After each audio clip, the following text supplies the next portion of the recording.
Assalamualaikum warahmatullahi wabarakatuh. Shalom Om Swastiastu, Namo Buddhaya, salam kebajikan.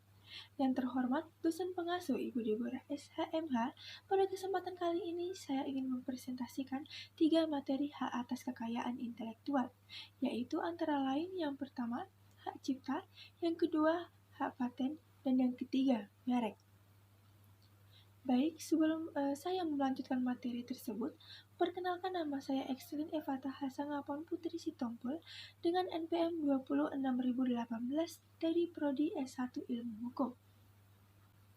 Materi yang ingin saya bahas pertama kali ialah hak cipta. Seperti yang telah kita ketahui bahwa definisi hak cipta terdapat dalam Undang-Undang Nomor 28 Tahun 2014 pada Pasal 1 Ayat 1 tentang hak cipta yang memberikan pengertian bahwa hak cipta merupakan sebuah hak eksklusif pencipta yang dimana hak ini timbul secara prinsip deklaratif setelah suatu ciptaan diwujudkan dalam bentuk nyata tanpa mengurangi pembatasan sesuai dengan ketentuan peraturan perundang-undangan.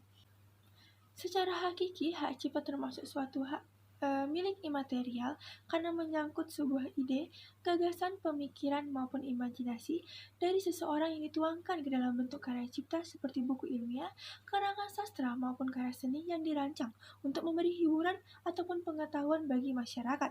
Hak cipta tersebut memiliki sebuah perlindungan yang bersifat secara otomatis, yaitu saat ide tersebut telah diwujudkan dalam bentuk nyata atau konkret, maka ciptaan tersebut telah dilindungi tanpa mensyaratkan sebuah pencatatan, karena ide tersebut baik tercatat maupun tidak tercatat tetap akan dilindungi. Sebagai contoh, di atas ada 2 orang yang memiliki ide atau gagasan yang sama, kemudian masing-masing menuangkan atau mewujudkan dalam bentuk yang bersifat khas ataupun pribadi, maka kedua orang tersebut memiliki perlindungan hak cipta atas karyanya, dan kedua orang tersebut memiliki orisinalitas atas karyanya masing-masing. Jika kita menilik sejarah, maka sejak zaman Belanda hak cipta diatur pada Outworst tahun 1912 Stadsblad nomor 600. Dengan demikian, Undang-Undang Hak Cipta yang pertama kali berlaku di Indonesia adalah Undang-Undang Hak Cipta tanggal 23 September 1912 yang berasal dari Belanda. Beberapa tahun kemudian, yaitu tahun 1982, baru pemerintah Republik Indonesia dapat membuat Undang-Undang Hak Cipta Nasional yang dituangkan ke dalam Undang-Undang Nomor 6 tahun 1982 tentang hak cipta. Undang-undang ini memang mengalami perubahan serta menambahkan peraturan pelaksana.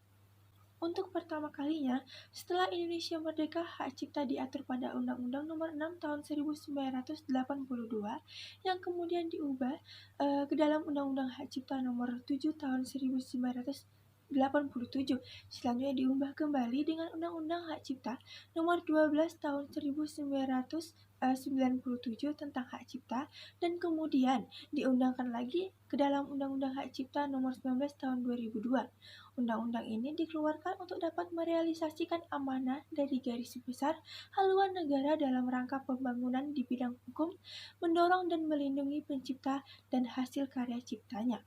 Menurut Henry Sulistyo-Budi, bahwa Undang-Undang Nomor 19 Tahun 2002 hampir seluruhnya mengkonsolidasi ketentuan-ketentuan yang masih valid dalam Undang-Undang Nomor 6 Tahun 1982, Undang-Undang Nomor 7 Tahun 1987, dan Undang-Undang Nomor 12 Tahun 1997 dengan beberapa perubahan dan juga penambahan. Untuk jangka waktu, perlindungan hak cipta antara lain buku, pamflet, dan semua hasil karya tulis lainnya, ceramah, pidato, dan ciptaan jenis lainnya, alat peraga yang dibuat untuk kepentingan pendidikan dan juga ilmu pengetahuan, dan hal-hal lainnya yang telah saya sampaikan di slide penjelasan. Hal-hal tersebut berlaku selama hidup pencipta dan terus berlangsung selama 70 tahun setelah pencipta meninggal dunia, terhitung mulai tanggal 1 Januari di tahun berikutnya, yang terdapat di dalam pasal 58 ayat 1 Undang-Undang Hak Cipta. Sedangkan untuk jangka waktu perlindungan atas ciptaan karya fotografi, potret, karya sinematografi, permainan video, program komputer, pewajahan karya tulis, dan hal-hal lainnya yang telah saya sajikan di slide penjelasan, Hal-hal tersebut berlaku selama 50 tahun sejak pertama kali dilakukan pengumuman yang terdapat dalam pasal 59 ayat 1 Undang-Undang Hak Cipta. Sedangkan untuk perlindungan hak cipta atas ciptaan yang berupa karya seni terapan berlaku selama 25 tahun sejak pertama kali dilakukan pengumuman, dan hal tersebut terdapat di dalam pasal 59 ayat 2 Undang-Undang Hak Cipta. Lalu ada juga ciptaan dengan hak cipta tanpa batas waktu, yaitu khusus untuk ekspresi budaya tradisional yang dipegang oleh negara, maka perlindungan atas hak cipta akan berlaku tanpa batas waktu. Ada juga suatu karya ciptaan yang tidak dapat didaftarkan untuk memperoleh hak cipta, yaitu antara lain ciptaan di luar bidang ilmu pengetahuan, seni dan juga sastra, ciptaan yang tidak orisinil, ciptaan yang tidak diwujudkan dalam bentuk nyata, ciptaan yang sudah merupakan milik umum, dan ketentuan yang diatur dalam pasal 13 Undang-Undang tentang Hak Cipta. Untuk dasar hukum hak cipta berdasarkan pasal 1 angka 1 Undang-Undang Nomor 28 Tahun 2014, hak cipta adalah hak eksklusif pencipta yang timbul secara otomatis berdasarkan prinsip deklaratif setelah suatu penciptaan atau suatu ciptaan diwujudkan dalam bentuk nyata tanpa mengurangi pembatasan sesuai dengan ketentuan peraturan perundang-undangan. Hak cipta secara konsepsional merupakan hak hukum yang bersifat secara eksklusif yang timbul secara deklaratif ketika ciptaan dapat diwujudkan secara nyata untuk jangka waktu tertentu. Namun demikian, hak cipta secara konseptual juga tidak hanya dimaknai secara hukum, tetapi hak hukum tersebut dapat dimaknai sebagai hak kebendaan. Adapun hak kebendaan yang dimaksud berupa hak kebendaan yang bersifatnya tidak berwujud. Hak kebendaan secara umum kemungkinan untuk dialihkan, dan untuk diperalihkan. Dialihkan dan diperalihkan, hak cipta ini memiliki nilai manfaat yang tinggi bagi kemajuan dan kesejahteraan masyarakat. Dasar Hukum Undang-Undang Nomor 28 Tahun 2014 tentang Hak Cipta adalah yang pertama, pasal 5 ayat 1 yang tertulis bahwa hak moral sebagaimana dimaksud dalam pasal 4 merupakan hak yang melekat secara pribadi pada diri pencipta. Untuk A, tetap mencantumkan atau tidak mencantumkannya nama pada salinan sehubungan dengan pemakaian ciptaan untuk umum. B, menggunakan nama aliasnya atau samarannya. C, mengubah ciptaannya sesuai dengan kepatutan dalam masyarakat. D, mengubah judul dan anak judul. E, mempertahankan hak dalam hal terjadinya distorsi ciptaan, mutasi ciptaan, modifikasi ciptaan, atau hal yang bersifat merugikan kehormatan diri atau reputasinya. Kedua, pasal 20 yang tertulis bahwa hak terkait sebagaimana dimaksud dalam pasal 3 huruf B merupakan hak eksklusif yang meliputi A, hak moral perilaku pertunjukan, B, hak ekonomi pelaku pertunjukan, C, hak ekonomi produser fonogram, dan D, hak ekonomi lembaga penyiaran. 3.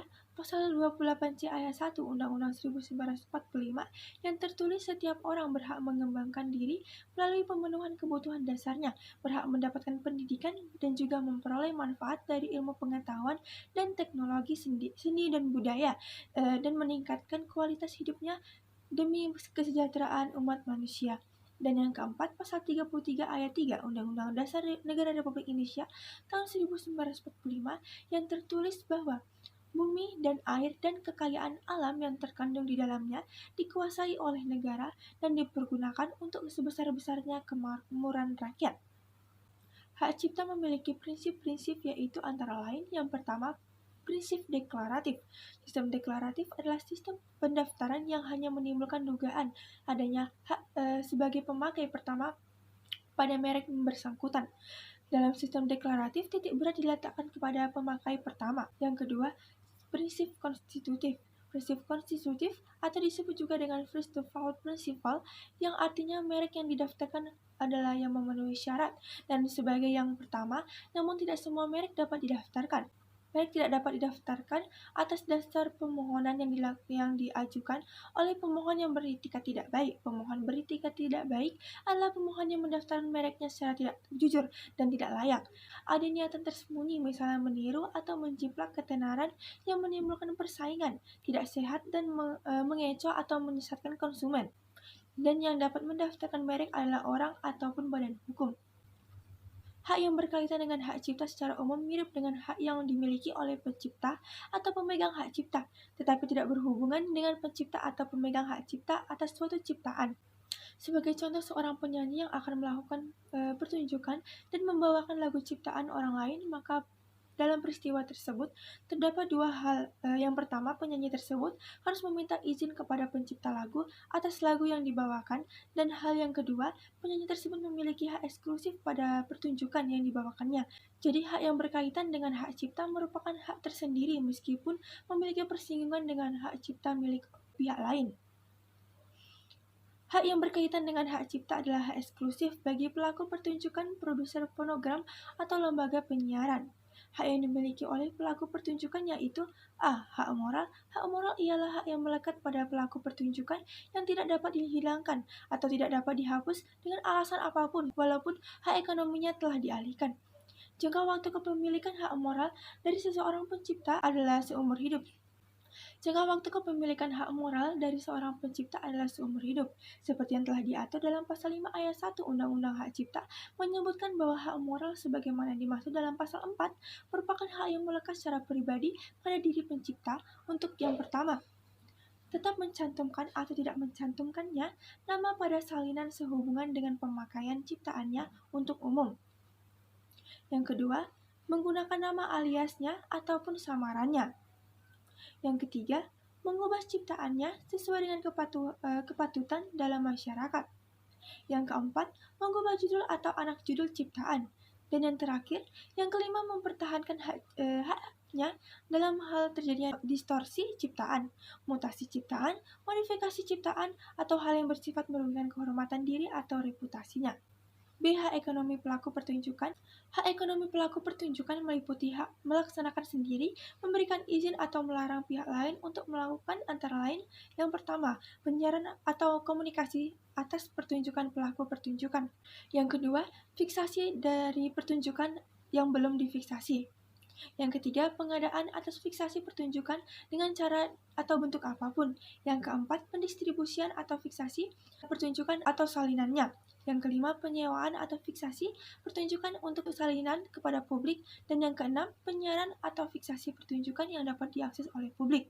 Kedua, produser. Produser adalah orang atau badan hukum yang pertama kali merekam dan memiliki tanggung jawab untuk melaksanakan perekaman suara atau perekaman bunyi, baik perekaman pertunjukan maupun perekaman suara atau bunyi lain.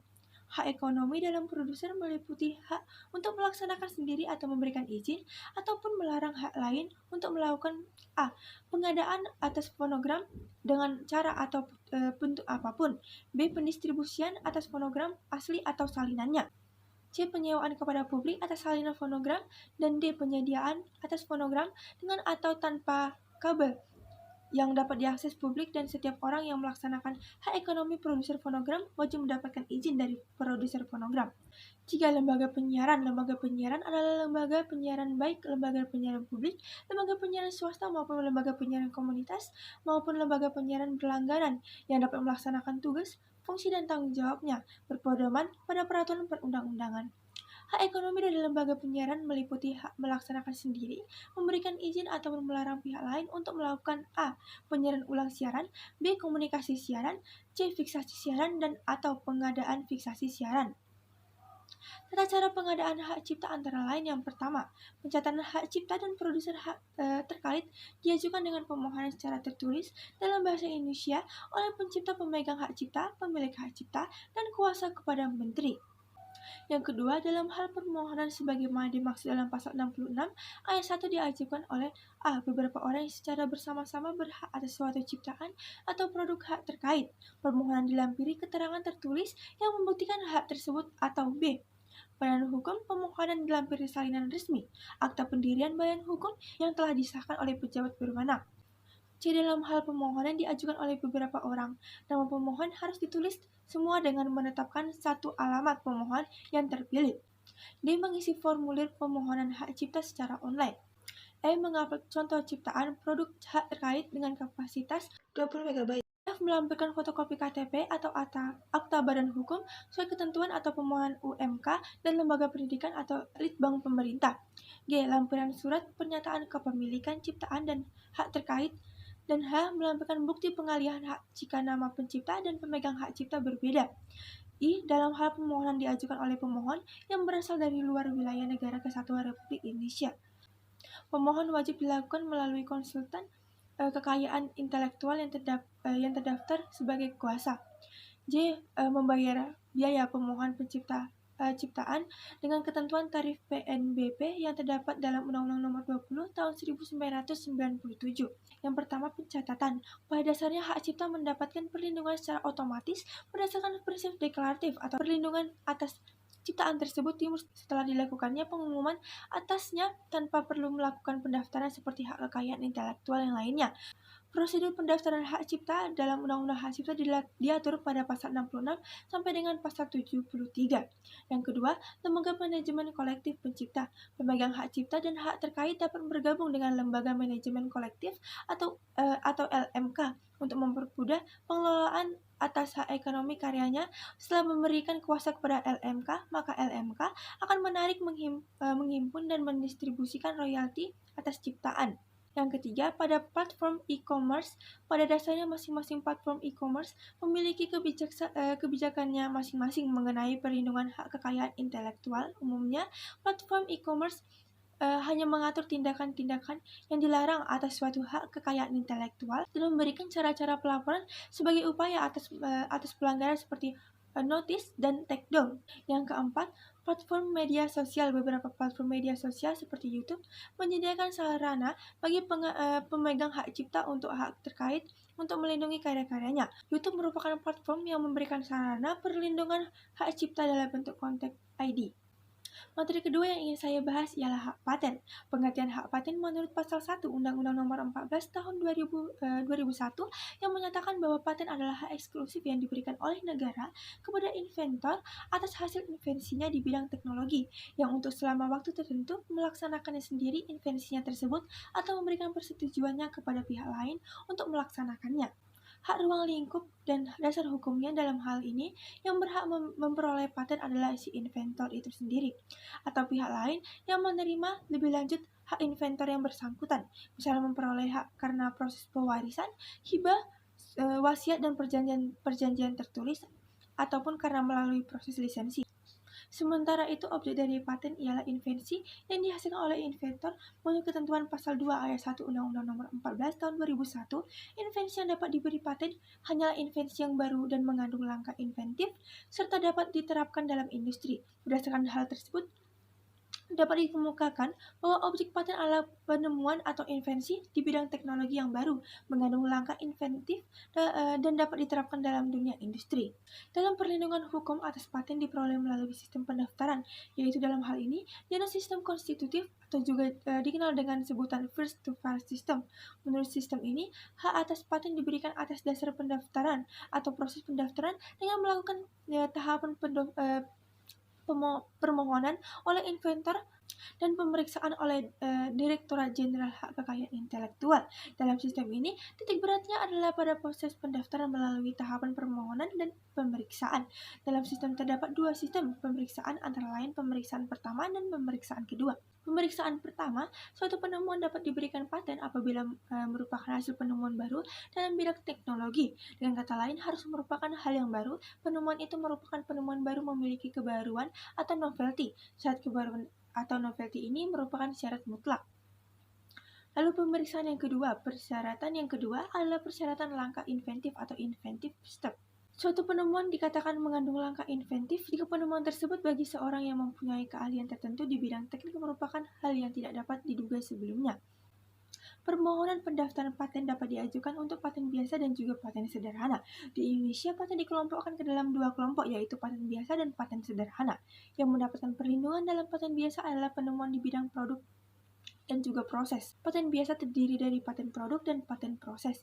Dalam sistem paten, invensi yang dapat diberikan perlindungan paten meliputi proses, metode menjalankan proses, serta alat untuk menjalankan proses, menggunakan komposisi dan juga produk yang merupakan produk by process.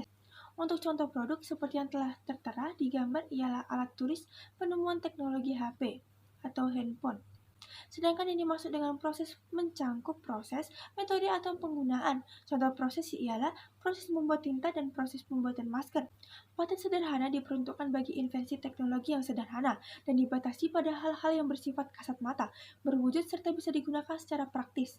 Paten sederhana hanya menyangkut perlindungan atas produk yaitu khususnya bentuk produk mekanisme. Dengan penggunaan yang sangat praktis, paten sederhana merupakan penemuan teknologi dalam bentuk sederhana. Contoh paten sederhana ialah alat paut kelapa, alat perkakas rumah tangga. Prosedur pemohonan pendaftaran paten hingga proses pemeriksaan baik pemeriksaan administrasi maupun substantif untuk paten biasa diatur dalam pasal 20 hingga pasal 65 Undang-Undang Paten. Sementara itu untuk paten sederhana diatur dalam pasal 104 hingga pasal 106 Undang-Undang Nomor 14 Tahun 2001 tentang paten. Untuk jangka waktu dalam hak paten di Indonesia, menurut ketentuan pasal 8 Undang-Undang Paten, jangka waktu perlindungan paten adalah selama 20 tahun terhitung sejak tanggal penerimaan dan jangka waktu itu tidak dapat diperpanjang.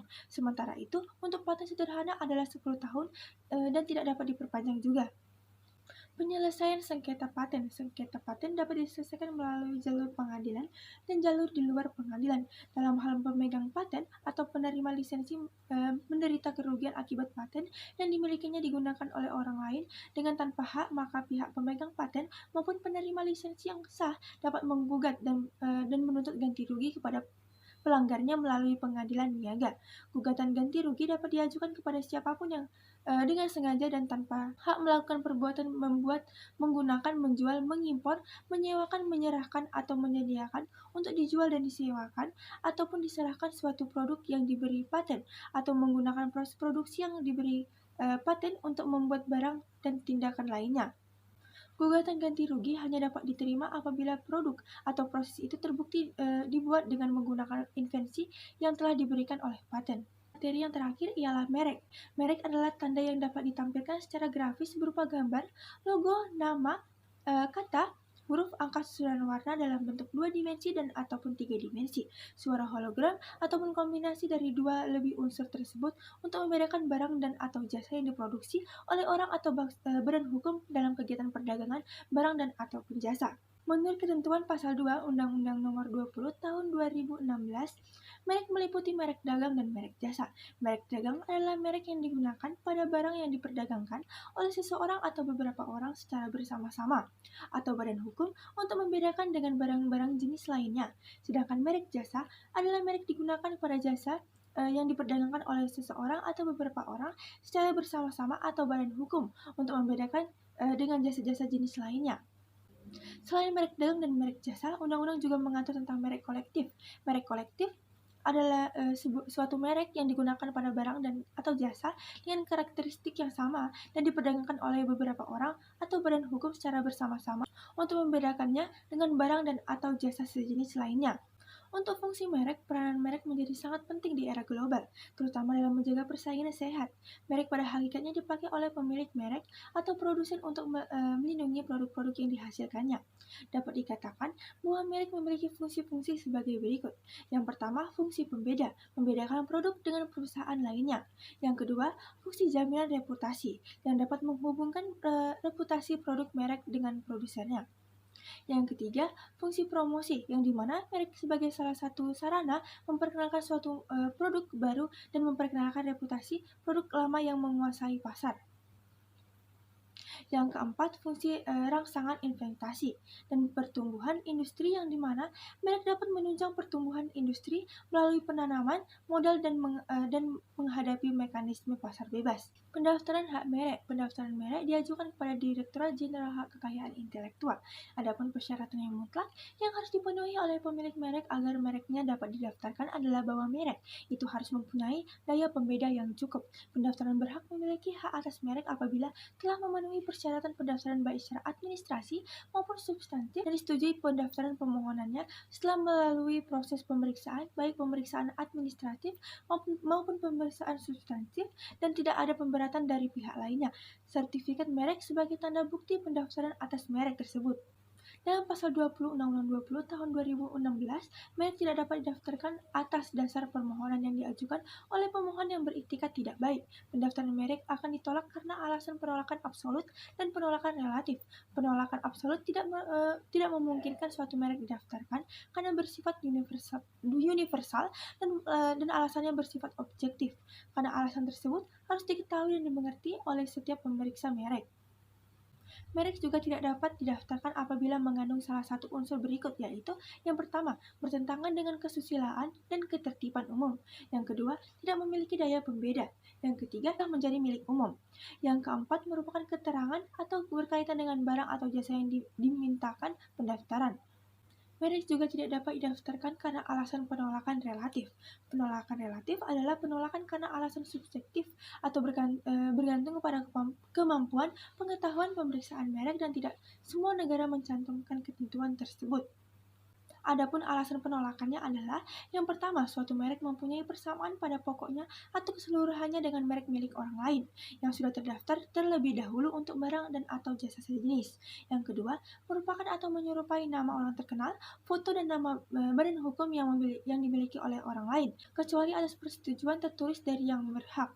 Yang ketiga, merupakan peniruan atau merupai nama atau singkatan nama, bendera, lembaga dan ataupun simbol emblem dari negara atau lembaga nasional maupun internasional kecuali atas persetujuan tertulis dari pihak yang berwenang. Yang keempat, merupakan peniruan atau menyerupai tanda atau cap ataupun stempel resmi yang digunakan oleh badan negara atau lembaga pemerintah kecuali atas persetujuan tertulis dari pihak yang berwenang. Yang kelima, merupakan atau menyerupai ciptaan orang lain yang dilindungi oleh hak cipta kecuali atas persetujuan tertulis dari pemegang hak cipta.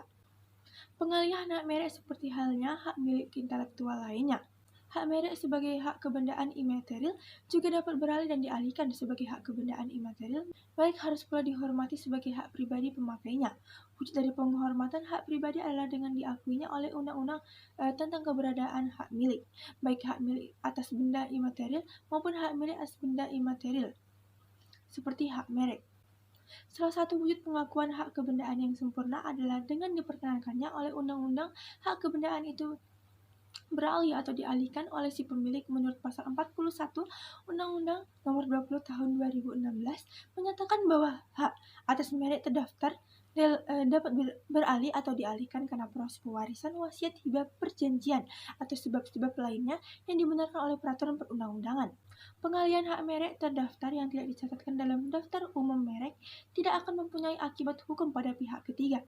Selain pengalihan hak atas merek, pemilik merek terdaftar berhak pula memberikan lisensi pada pihak lainnya melalui sebuah perjanjian lisensi yang di dalamnya memuat beberapa pemberian hak untuk menggunakan merek, baik untuk seluruh atau sebagian jenis barang dan ataupun jasa yang didaftarkan dalam jangka waktu dan syarat tertentu yang tidak lebih lama dari jangka waktu perlindungan merek terdaftar.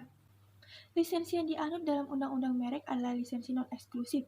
Hal tersebut dapat diketahui dari ketentuan pasal 43 Undang-Undang Nomor 20 Tahun 2016 yang menyatakan bahwa pemilik merek terdaftar yang telah memberikan lisensi kepada pihak lainnya tetap dapat menggunakan sendiri atau memberikan lisensi kepada pihak ketiga lainnya untuk menggunakan merek tersebut kecuali bila diperjanjikan lainnya. Sekian presentasi dari saya. Jika ada kesalahan kata, mohon dimaafkan. Terima kasih. Wassalamualaikum warahmatullahi wabarakatuh.